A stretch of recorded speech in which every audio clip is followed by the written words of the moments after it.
A quick look at my homemade greenhouse. It's not pretty, but I covered this window with bubble wrap. I'll take it off after the minus 30, 40 is gone. It's just we're going through an extra cold spell. But yeah, it's all homemade. And now because it's going down to minus 32 and then with the wind chill minus 55, just an old blanket on the bottom half here just to keep it warmer. And it really does work just on the areas where I don't have insulation. But let's look at the ponds. 4 big ponds, all together about 5,000 gallons, and being heated by one heater, minus 30 last night, and no ice. That ice just came because it got knocked off the roof. See the hoarfrost when I opened up the inside? Look at the hoarfrost. You can see the pumps are still running. Water coming from the bottom ponds up. Right, and that hoarfrost is a steam created. It's like little feathers, but it helps to insulate. See the coir way down there, okay, because it's cold. So, and all I do is it's not fancy, it's not super sealed, but what will happen, okay, I knocked off the frost. And I usually pin it right here, just so the wind doesn't blow it up. But the frost will grow back on the inside, and we'll seal everything closed. The frost grows like that. And that little bit of frost on that's actually, it looks like snow, but it's most likely the air frost that fell in. But there's no ice actually in any of the ponds. I looked in the bottom one too. I mean, it's not fancy little domes. They're just simple, easy to make. And I can check on the bottom water level here. No ice. And of course, the hoarfrost is hanging. No ice on the ponds. One red cattle trough heater, 1500 watts. I only usually heat when it's below minus 10. So there's a heater in there. I don't know if I can peek. My hands are cold.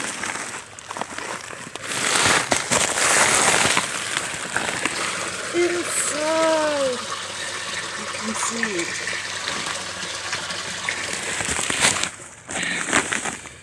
Everything is fine. And that's all I do. Simple, but it'll all be beautiful come spring. I saved all my plants. Let's take a look inside this, what looks like a messy structure, but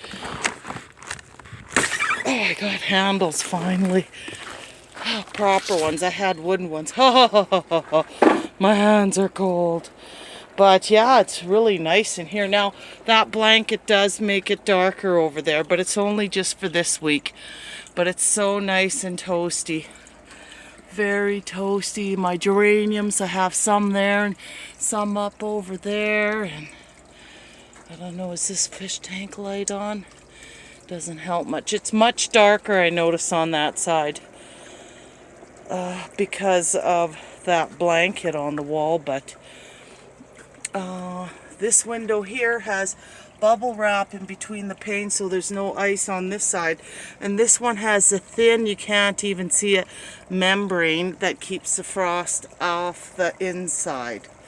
And the design of the roof is fabulous.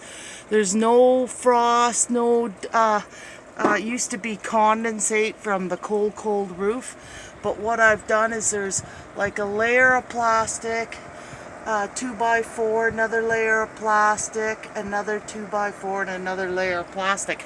So it traps air, and you can see snow on some parts.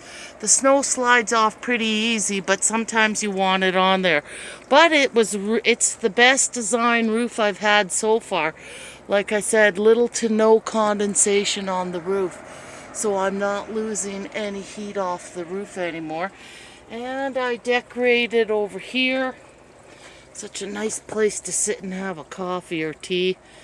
I put some dollar store stuff just to make it look nicer, more inviting there. And here's one of my little baby geraniums that I pulled out of the ground and saved it last fall, and it's so beautiful. So, and of course the beautiful swordtail tank. This one here gets so much light. Well, that one normally does too, but it's just shaded right now from that blanket, and then there's extra bubble wrap on the window. But this one is just my pride and joy. I take the lid off in the daytime so it can get more sun. Can you imagine more sun? No algae. Do you see any algae? No. The plant is best at photosynthesis filtration. And the fish are very healthy in there.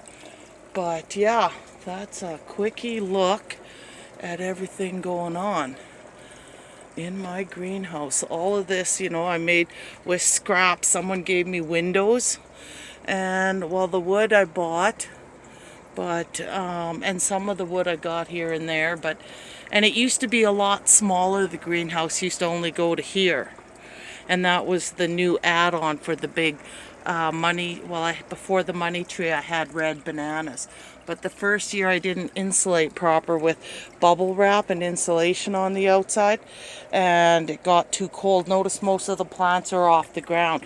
Like this one here, this money tree's on a table and it's way up in the loft because the loft is always warmer, right? So, and then this is, I'm so thankful I saved this tropical. It's making shoots all over the place, but it's a nice little flowering tropical, and I pulled it out of the ground last fall when it was freezing and saved it. And same with this.